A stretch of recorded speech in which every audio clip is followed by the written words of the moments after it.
Hi everyone, welcome to the Disney Planning Insights podcast.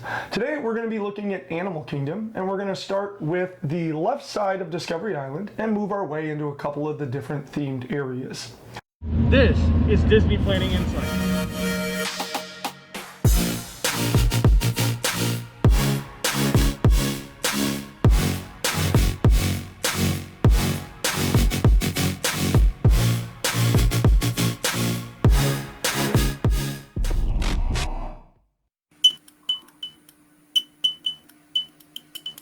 Okay, so first of all, let's talk about how to get to Animal Kingdom. Really, the only way to get to Animal Kingdom is going to be through riding a bus or driving yourself. So, depending on your preference or where you're staying, that's going to obviously take care of itself.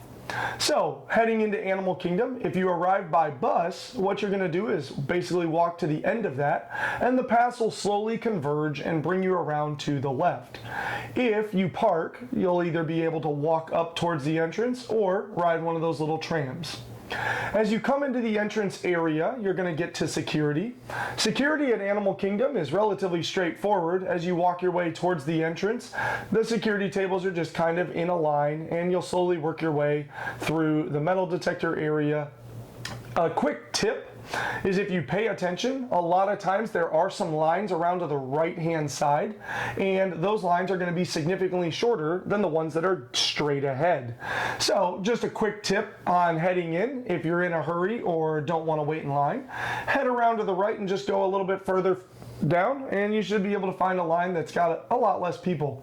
There are security guards there trying to kind of move you in that direction because they know that same thing that I just told you plays true. So once you get through security, you're going to go past the ticket boxes if you have to do any work there, and you'll also find the out of park entrance to Rainforest Cafe, and which Matt's going to talk about here in just one moment. So I head past the ticket booths, I head up towards my scanning stations, and I get in to Animal Kingdom. And Matt's going to go ahead and talk about our accommodations and things that we're going to find just inside that entrance. Yeah, when you think about Animal Kingdom, the first thing that comes to mind is going to be a zoo. And really, when you get into this area, it's really going to feel like some of your local zoos. It's a densely packed area of plants, and there are a few little animal exhibits in the little crisscrosses in this area. And be sure to look out for Ivy, who's a character on stilts that can blend into the foliage in this area. As far as your guest services and everything like that, to the left is going to be your guest services area and your lockers. Now, one thing that you're going to have to remember is at Animal Kingdom, they will not allow any glass into the park. So if you're park hopping and you're bringing ornaments or anything like that into the park, you're going to have to leave them at guest services until you come out of the park. On the other side, you're going to have your ECV and wheelchair rentals and stroller rentals for the park, just past the ticket gate there as well. Just past this area, you're going to find a little entrance to the left, and that's going to be to Rainforest Cafe. And Rainforest Cafe is not technically part of Animal Kingdom because you have to scan in and out every time that you go into Rainforest Cafe, but it's a cool little restaurant. Same as the one at Disney Springs, same as T-Rex. You have your animatronics, you have a really nice gift shop, and some pretty good food for the area. Coming back in, you're gonna, again, get back into that foliage area, and you're gonna finally get out to a bridge, and this bridge is going to get you to Discovery Island. And Peter's gonna take the first half of Discovery Island. So getting to that bridge, the very first thing to know that you're there and you're in Discovery Island is, as you look across that bridge, the Tree of Life looms off in the distance. Very much like this. This is the view you're going to see when you go to that bridge. And the Tree of Life is a really, really cool thing. We're going to talk about that a little bit more here in just one second. But as I head across that bridge, I'm going to find Discovery Island Trading Post and Island Mercantile on either side. Just really, really large shops. They are kind of unique from one another, so what you find over in Island Mercantile, you won't find in Discovery Island Trading Post. And so it's a good idea, especially at some point in your day, maybe towards the end, to spend some time walking through there and picking up and looking for your souvenirs. Now we're going to head to the left-hand side today and kind of call the Tree of Life our splitting point for this episode and the next. So let's go ahead and head to the left and talk about what we find as we work our way through the rest of the Discovery Island area on the left.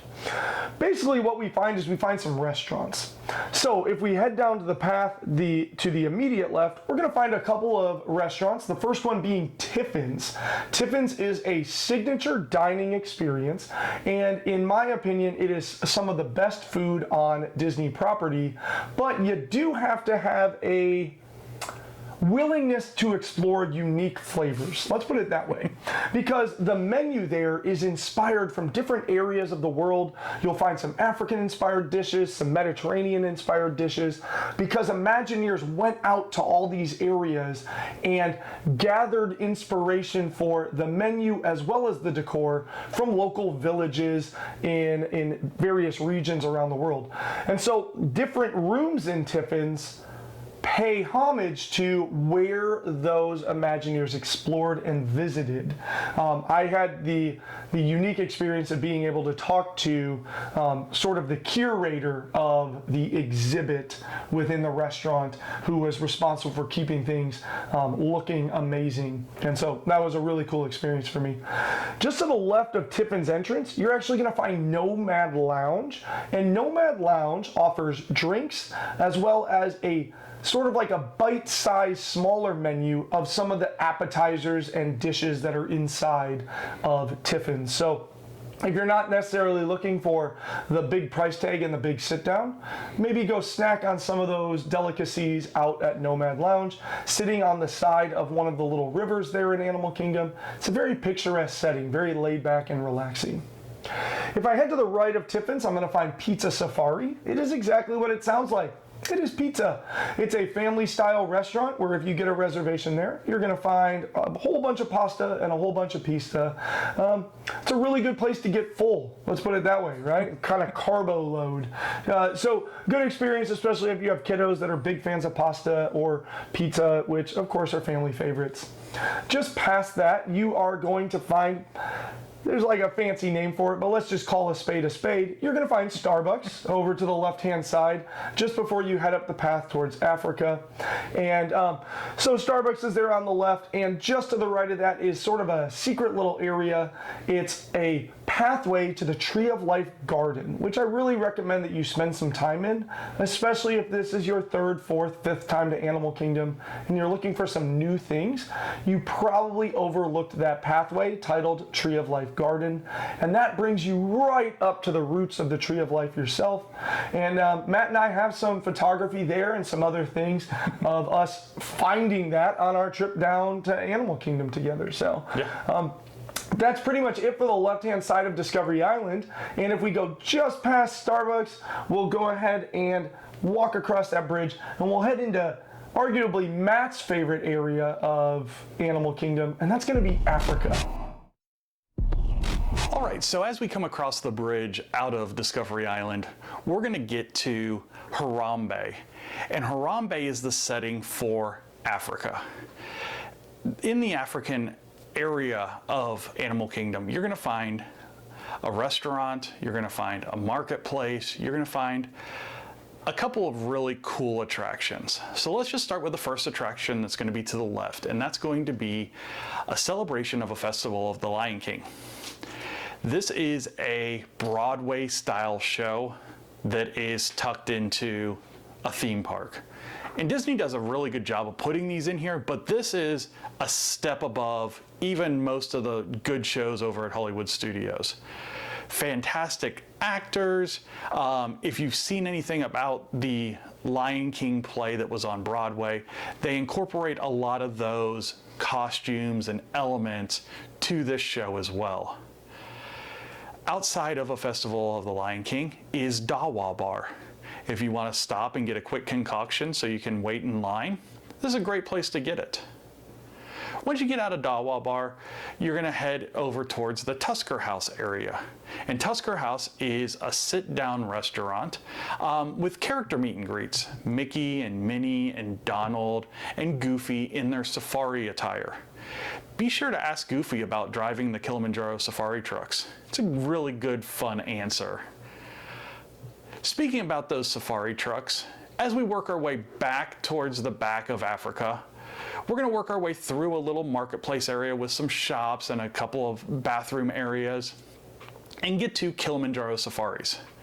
Kilimanjaro Safaris is about a 20-minute safari trek with live animals, and they can get up close and personal with your ride vehicles. So you're talking giraffes, zebras, rhinoceros, elephants. Also, you got some stuff that's in enclosures, such as cheetahs and alligators. Really want to check this out. It is really cool. The ride is set up to really mimic an African safari. As you come out of Kilimanjaro Safaris, you're going to see the Gorilla Falls Expedition Trek. And this is going to be one of 2 animal treks in Animal Kingdom. And this is where the zoo style look comes into Animal Kingdom really strong. You're going to have some enclosures with animals, gorillas, a bird enclosure you're going to walk through. And one of the highlights to this exhibit, whether people are going to tell you about it or not, is the gorilla that they used as the inspiration for the Incredible Ivan is actually housed in this area. His name is Zawata. Gorilla Falls is a really great place. And then you have, on top of that, you have a train that will take you out to Rafiki's Planet Watch. Rafiki's Planet Watch is a conservation style attraction where you learn about different animals, and there are activities and crafts and all kinds of stuff you can do out there, and the train ride's actually pretty fun as well. Once you come back, it's a loop, and it's actually out past the savannah area, so it's a relatively long train ride, 5 to 10 minutes. When you come back, the last place in Africa that you're really going to hit is Harambe Market. And it is a collection of quick service restaurants and a sit-down dining area, but it's all open air. You aren't going to escape the Florida heat here, but you are going to find some unique offerings as far as food. So now that we're kind of made our way all the way through Africa, we're going to go back past Festival of the Lion King, and we're going to find a little secret entrance into Pandora. On this secret entrance, you're going to kind of see a newer style building to the right, and that's the newest Club 33 offering.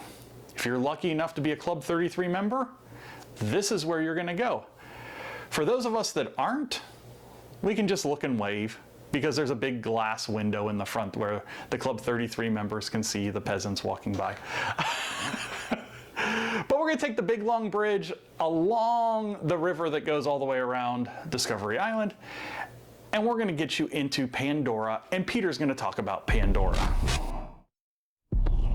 So coming down that pathway that Matt just mentioned is one of the ways that you can get into Pandora. The other way to go into Pandora is to walk just past Tiffin's over the bridge.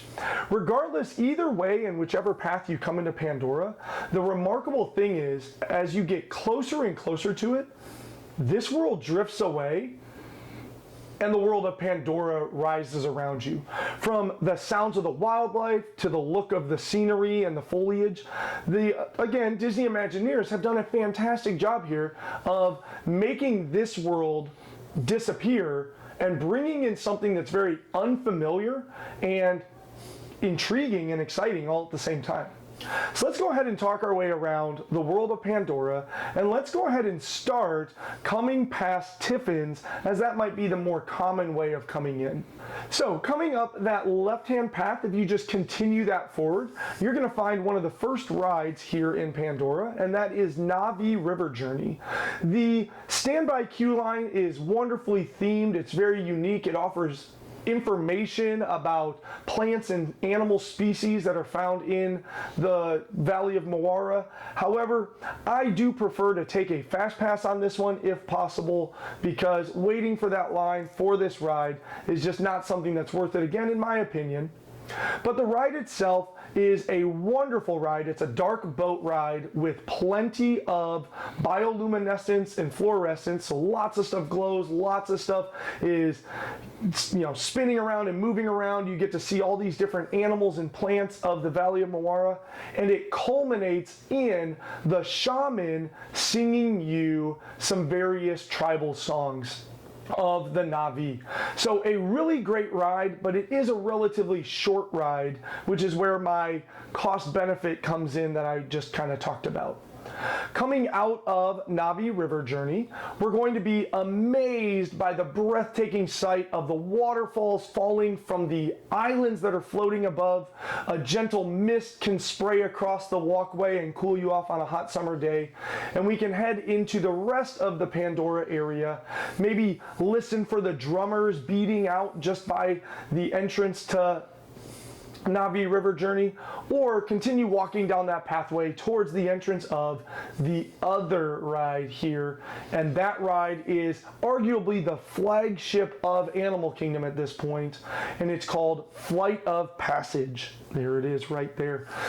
Flight of Passage is a remarkable motion simulator where you're going to put on three-dimensional glasses, but you're also going to be hit with smells and a little bit of water splashing as you board the back of a Banshee and actually feel like you're flying over the area of Pandora.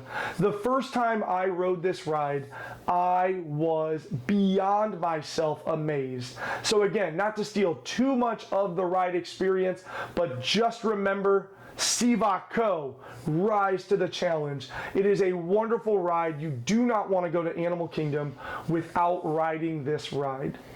Coming down the exit, it's going to take you into a little trading shop. And of course, we know no good ride at Disney doesn't end without walking through a gift shop.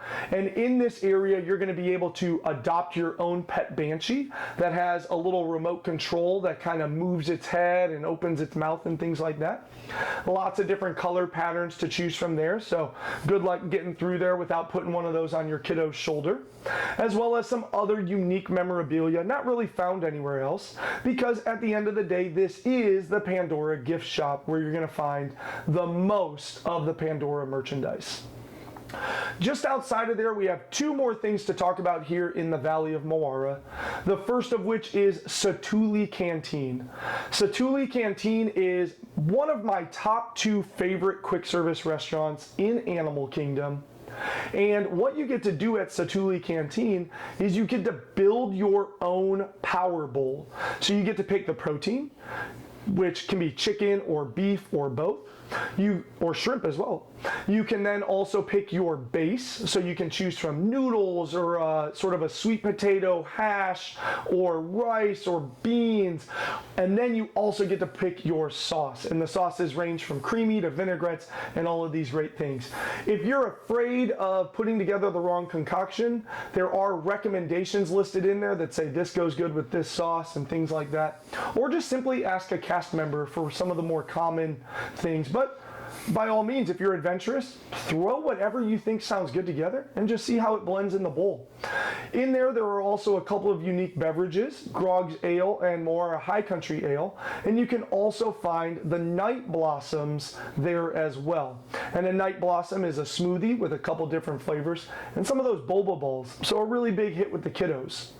Just outside of Satouli Canteen, you're also going to find a little bar area where you can get those exact same beverages. So if you're not interested in going in for a meal, but you still want some of those unique drinks or that unique slushie for the kiddos, those are found just outside. Just look for the mech and you'll find the entrance right underneath that mech.